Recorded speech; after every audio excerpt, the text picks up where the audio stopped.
This is Inside Out. All right, welcome to this special edition of the Inside Out. With me, your man, Sir Simon Muyanga Lutaya.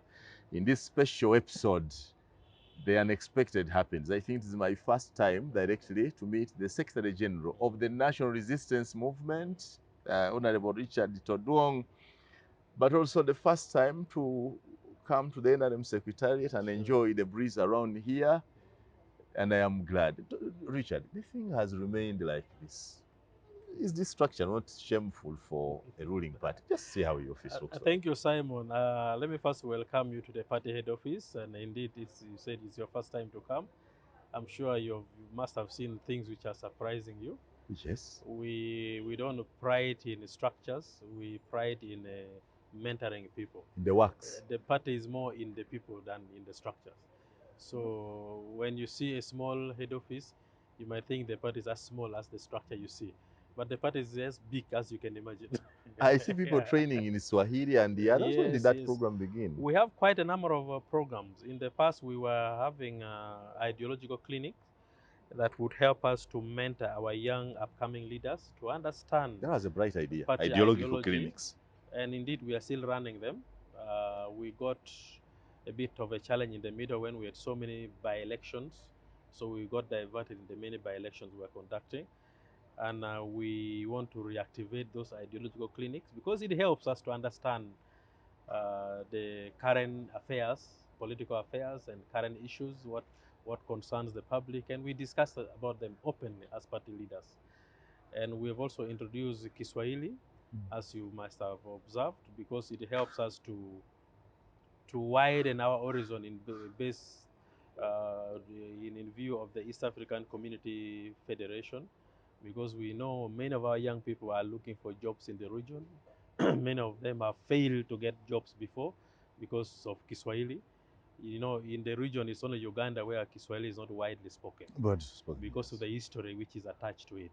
So we are trying to encourage it to be spoken by young people so that they can widen their opportunities in the region. There are many jobs in Kenya, Tanzania, Rwanda, South Sudan, even in Burundi. But at times they are outcompeted because they don't know Kiswahili. Alongside, we have also introduced the art of public speaking. I'm sure you know that as a media person. Yes, public speaking. That communication is very key. How you articulate your point, how you develop your point, and how you communicate, and how you gauge that your point has been understood by the people. So we are developing all those critical areas to help our young people to nurture them into future leaders. Yeah. Briefly, who is Todwong? To a new person viewing, who's Richard Todwong? From where? Why him here? I'm a package of so many things. I don't know where to start. You're a cocktail. I'm a cocktail of so many things. But I'll have to say I'm a product of the history of Uganda. Because my father was a prison warder, and in the 70s, Amin almost killed him. I remember we used to live in Luzira prison when he was a prison warder there. And something which is very emotional to me happened to him when Amin was arresting Acholis and Langis and killing them before he arrested Bishop Janane Luhum and the former IGP Ernai Oriema. My father was one of those that was arrested because he was a prison warder. But good enough, he survived because that is how friendship becomes very useful. He used to have a friend who was in Amin's army. And when he was arrested, he was undressed and put on the hood. Remember, Amin used to put them in the hood. And he was being taken to Namamve. Namamve, that industrial park, was a forest in the 70s. And Amin used to kill people in that forest. They would arrest them. Others would be taken to Nakasero State Research Bureau, and others would be taken to Namamve for killing. So as they were being driven to Namamve, his friend stopped the Land Rover that he was being driven in because he was in the Land Rover in front, and he just came and held his hand and said, "You don't know me now, but I'm your friend. This is the direction of Gulu." That was from around Chireka. And so our father was naked, stark naked. He started walking from Chireka through Zirobwe, Gayaza, on his way to Gulu. Walking. Walking. He walked for about 3 weeks to get to Kiriandongo. Kiriandongo, if you follow the northern route, there is a prison farm which is now for Mukwano.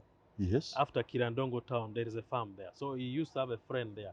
So he walked. But the most interesting part of it is that the Baganda locals within the routes supported him. They were running, the children were running after him. Oh, Mulalo, Mulalo, Mulalo. Mulalu, yes. Mulalo in Madman. Luganda, I'm told, means madman. And he was pretending to be mad just to escape from Amin soldiers. And he could not follow the main road because the soldiers would pick him. So he was running, moving through the jungles, and there is a shortcut somewhere there through Zirobe. And he told us that he was getting so hungry, he went to somebody's home. He found an old man with his wife in a matoke plantation they were cultivating. He was, because he could not speak Luganda, and he knew they would not speak English, and he was fearing to speak Kiswahili. So he was using sign language to pretend that indeed he's mad. So he was showing that he's hungry, he wants to eat something. So they went and brought for him matoke, bread with beans on banana leaves. And he sat under a tree, a fene tree, and was eating. And he was really eating. He was even eating like a madman. Like a mad because person. children were gathering around him and running after him. So that old woman gave him one of our old gomas, thinking that he would wrap around him. And the man gave him one of his old coat. I remember so well. That was the gesture of these Bagandas, the native, the farmers. So the coat, he used it for wrapping his leg. He even dismantled and used it for wrapping his leg. And then the gomas, he used it for tying around his body. And he started walking. And he would walk, sit under a tree, rest, wait at the evening, move. For 2 weeks, he would survive through gathering fruits, eating by the roadside, and he walked up to Kiriandongo. When he got to Kiriandongo, he knew his friend's house, but the friend was scared because the friend thought he had gone with Amin soldiers to also arrest him. So the friend did not open for him the door. He lobbied up to morning because he reached there about 7 in the evening. Then finally the man opened the door, and the man was shocked to see his state. He said, no, you cannot sleep in my house now because they might follow you. Let us go and keep in the bush. So the man took him again to the bush to hide. He was there for another week as he was resting. And now, Karuma was a very difficult area to cross because Amin soldiers were at Karuma Bridge. And knowing that he had escaped from here, he thought the information could went have reached round. there. So they could be looking for him along the way. So they agreed with the friend that they should cross Karoma Bridge at 4 in the night, pretending as if they're going to plow somebody's garden across the bridge. And they went with the prison tractor. So the friend was driving the tractor, and for him, he was acting like a town boy. But it was a daring mission. Very daring. That in the event that this fail, we now need to fight. That is the last moment. Either we jump in the water and die, or we fight, get the guns, and fight our way and cross. So it was a no retreat mission. Suicide. But good enough, when they reached the roadblock, they had some little money. They gave to the soldiers. They gave them warage. They gave them cigarettes, and they were allowed to cross. And that was how he escaped. Yes, I remember I was about 5, 6 years, and now from home, we'd buried him already because the information went that he was taken for firing squad. Nobody knew that he had escaped through the friend. So from home, we went and buried him, and we disappeared to the villages, knowing that our father was killed. But all of a sudden, one afternoon, the man appeared in the compound like a ghost. And we even took off from him. We didn't know it was him. We thought it was his spirit coming in the compound. Then said, no, I'm the one. Come back, come back. It was so traumatizing. So those are the things that formed my political beliefs. And some of my brothers within that time joined the military. I have a brother in the army, and quite a number also who joined later on. And then my elder brother is in the military because he joined around that time. He joined the liberation struggle to fight Amin, to remove Amin, because of what Amin used to do. And That's his father. he's a general in the army. Were And you so, able to go to school, having gone through those conditions? yes, I went to school, but that was the first episode. Now, the second episode, when now finally there was an election in the 1980s, when UPC cheated DP, and UPC came to power. He was a sympathizer of UPC. He was invited back to service. He again came to service, and when he came to service, the friction between the Langis and Acholis again started. But knowing what he went through in the past, he escaped from work and went back home. Yeah, because once beaten. And disappeared.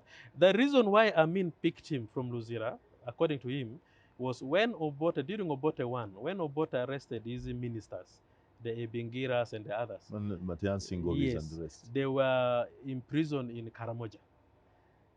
And by that time, our father was a prison warder in a place called Amita Prison in Karamoja. That was where the prisoners were. So he used to escort them to the High Court in Gulu.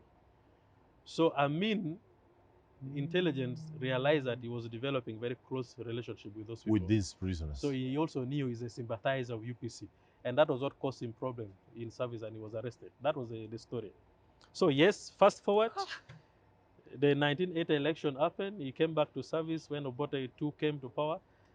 But when there was friction between the Acholis and the Langis, he again left and went back home. You're silent about the mother. About the mother now? Your mother. My mother is alive. She's still there. But all this time she was struggling with us. And of course, I come from a polygamous family. Polygamous, not just only, because it's also a beauty. That's good. It's a democratic family. It helps you to, maybe it prepares you on how to handle different people. There are people who think that is bad, but it's helping me also with my current work, because you understand people character. You understand how to relate with people different, because I grew up in that environment. So yes, and now the most recent one, when Museveni was coming to power, our elder brother, who was in the army then, remember when he joined the Liberation War, he was in UNLA, and he crossed from UNLA to NRA. Now, the remnants of UNLA soldiers who went to northern Uganda were again looking for our family. That no. This family, their son went to join Museveni.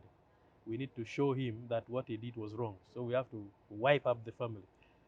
So we were also faced with that. Under that threat. Yes. So they started looking for us. We were the first lot to start staying in IDP camps. We left our home in 86. You once stayed in IDP camp? Yes, 86, you, Todwong. 86, 87, 88. I came back in 89, then went back to school. By that time, I was in P6. So I missed school for 4 years. Then came back to P6 after 4 years. You know, imagine that.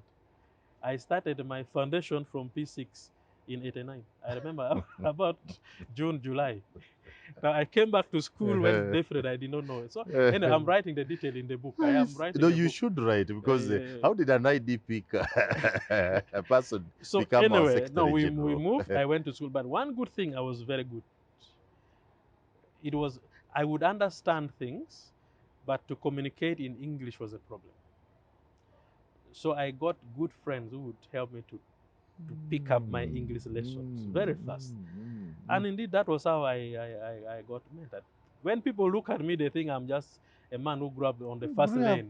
First lane and chosen. Man, I did all the all the ghetto things someone would talk about.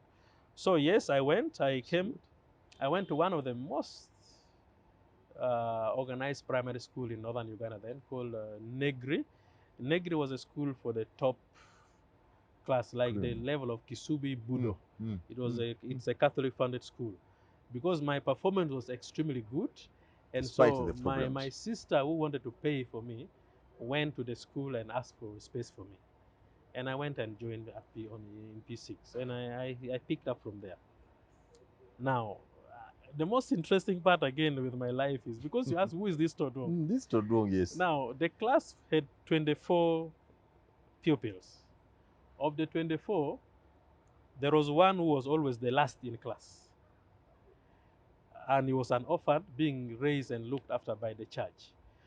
So when I was pleading to enter the school, the Italian sister, I remember the Italian sister called Sister Veronica, gave me 1 term probation. That this 1 term, if Richard becomes the last in class, that means he may not have space in this school.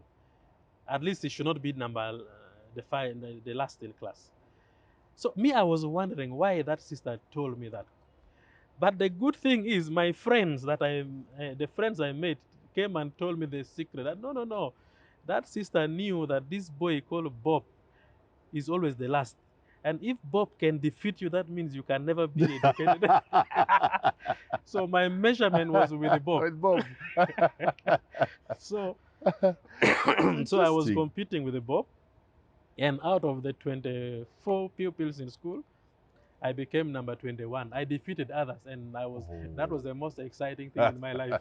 Number 21 out of 24. Out of 24, because No, given your I background. retained my position in the school, and so the rest I kept improving until I came to Kampala.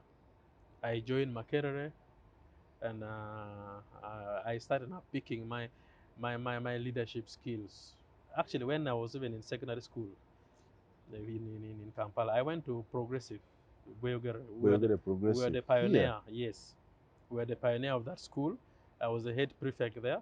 Where you get a progressive? Yes, and then from there I joined Makerere, and I became the guild speaker. I also contested to be a guild president. Imagine I from lost. IDP to guild speaker. Exactly. That was when I started realizing that, okay, I can be somebody in life. So I lost and became the speaker. And when I became the speaker of the guild, that was in 98, 99. I graduated in 99, and I joined the service. My first job was with the Uganda Revenue Authority. I was there for a few years, and then I was appointed to be a commissioner with the Constitutional Review Commission with the Professor Sempeba. Yes. Oh, you were part of the Sempeba Commission. I was part of that, and we reviewed the Constitution of Uganda. And then afterwards, I went and contested in Gulu municipality under NRM. Again, I lost. And when I lost, I was appointed as presidential advisor for Northern Uganda. I worked in Northern Uganda from 2006 up to 2010. You confirm you lost. You were not rigged out. No, I was not. I lost because by that time it was difficult to win in NRM ticket, and I was contesting in NRM. And that was the time when the constitution was just changed to allow multi-party to come. And I remember the campaign against. I was a very good candidate. I was a very strong candidate. But because I was in the wrong party, according to them, in NRM, they could not allow me. Oh, at that time, Northern Uganda, NRM was a wrong party. It was a wrong party. Mao, Reagan Okumu, Uchula Michael, Zakaria Rooms, maybe. Zakaria Rooms, yes. They were all against me. They could not allow NRM to win in Gulu City. And especially Mao was saying, no, no, no, no. Gulu City is the quarter guard of Acholi. We can't allow NRM to be a member of parliament in this place. So when I became very tough as a candidate, the whole team sat to plot how to defeat me. And indeed, little did I know that by that time, the symbol of the party was very key. So everybody agreed that they should be going to the radio to speak about symbol of the party. Besigye was very popular as a candidate. And they were saying, we shall vote for Besigye, but for MP, we shall vote for Todwong. But then the Reagans went on radio and said, no, no, no, no, no. Everybody, you vote the key is everything. And that was how I lost that election. You were with your bus? Yes, with my bus. Nobody could even. What did you study at Makerere, Mr. Todwong? I did economics and political science. Economics and political science. The first year I did social administration, but second, third year now I majored in political science and economics. And then later on I did a master's from Makerere also in international relations. And I did a postgraduate diploma in UMI in management and another in revenue and tax administration. And yes, I registered for PhD, and hopefully I'll finish. I love that story. Yes, so it's a package that takes 7-10 years. Yes, I don't think you have time to politic and do that. That's so that is the brief about me. No. It's a long journey. But the thing that formed my political awareness is what my family went through because of the history of Uganda, and that is why I'm very sensitive because I read through these things, I see them.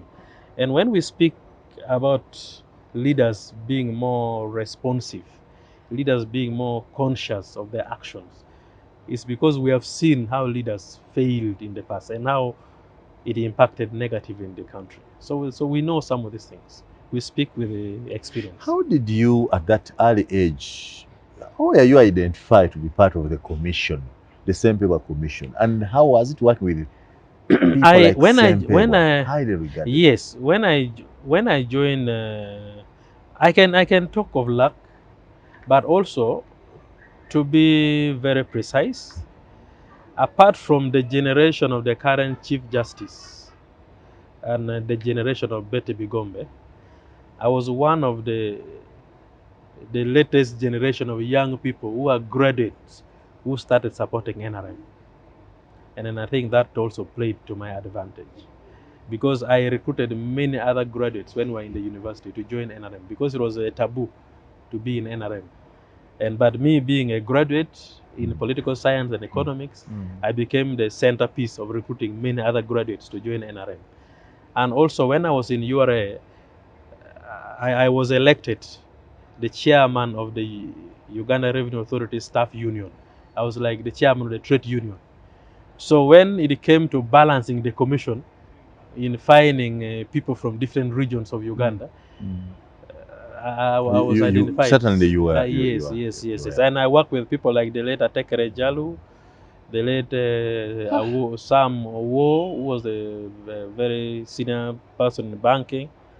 There was Muse Okot, there was Muse Risgala, there was a Zamzam. She's a lawyer, I think. She's now in a... And then there was a Fiona Igunyu, the late also. Most of them have died.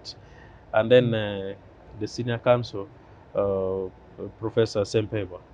Yeah. Wonderful. The Inside Out with the Secretary General of the NRM, Mr. Richard Todwong. Todwong, let's go straight to politics and the tough times of politics. First, you were appointed Deputy Secretary General of the NRM for the time that Lumumba Kasule was Secretary General. It is said that for the whole time you worked with her, you did one good thing, to undermine her. Did you know you replaced her? Well, people look at things differently. Before I became the Deputy Secretary General of the NRM, I was a minister.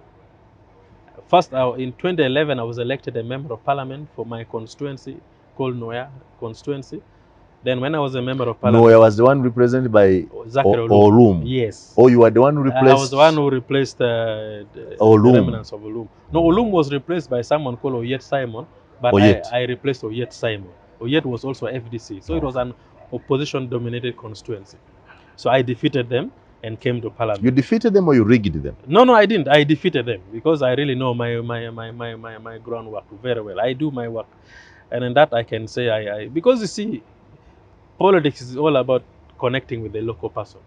And then that is what I did well. And then I was elected. And even if I were to go back today, I would still come back to this parliament. Sure. Oh, yes. Yes, that I can assure you.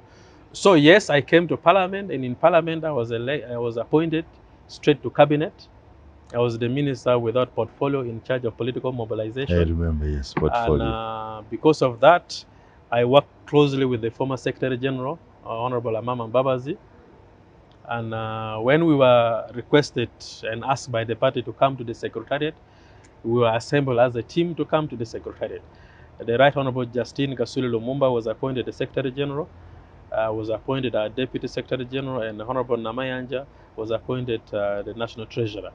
We were all young people, almost from the same background, and then I think maybe we were looking at things differently, and then the way we do administrative work, we do it differently. And so, but one thing I love most is unity. And I did all my work with all the honesty and respect to my sister, Justine Kasule Lumumba. But of course, intrigue is there, blackmail and all that. But even if you ask her, she would assure you that there was nothing she can point that Todwong did against me. She would assign me, most of the by-elections we were winning, it was me in the field. Most of the campaigns, I was always in the field. I was very rare in the head office. because I was most of the time in the field. Because me, I'm a field man.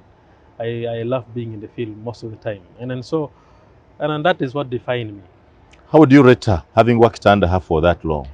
No, she's a very charismatic lady. She's quick at thinking. She's a very social lady, and she's a happy lady. That is what I can say about her. And I really enjoyed working with her as a Secretary General. Yeah. You are feared to cross to Busoga. You are rarely in Busoga. No, not fearing. I don't fear anywhere. I have been to Busoga many times. Sure. Even when Justine was the Secretary General, I was going to Busoga. I was in Busoga when we were campaigning for Ginger East constituency for Igeme. I was the one in that campaign. When we were campaigning for this constituency that has been taken now by this man in the caucus executive. There is a constituency as you go to Kamuli. Kamuli, Yes. is a Brandon Chimpo, Brandon. I think. Yes. There was a man who was in that constituency before it was divided into two. I went there, I was campaigning for him. I was in Kamuli campaigning for the chairman, LC5 chairman of the party in Kamuli. So Busoga is not a new place for me. I was in Busia, I was in Mbale. Now, talking about Todwong as Secretary General, when were you last in Busoga and for what activity? No, we started a program of moving around the country, and we started from Bukedi sub-region. We finished Bukedi sub-region, and we were loading it onto Busoga, Buganda, and Bunyoro, Ankole, Toro. But as we were trying to load that, we entered into series of by-elections. Remember the issue of Kayunga?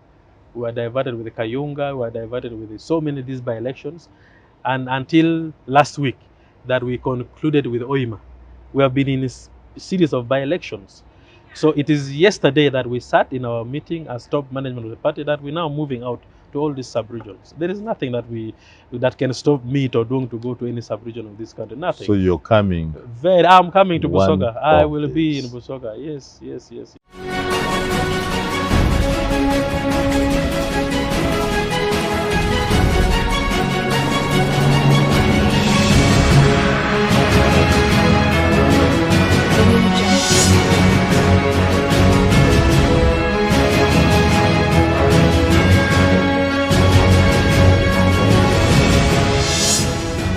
This is Inside Out.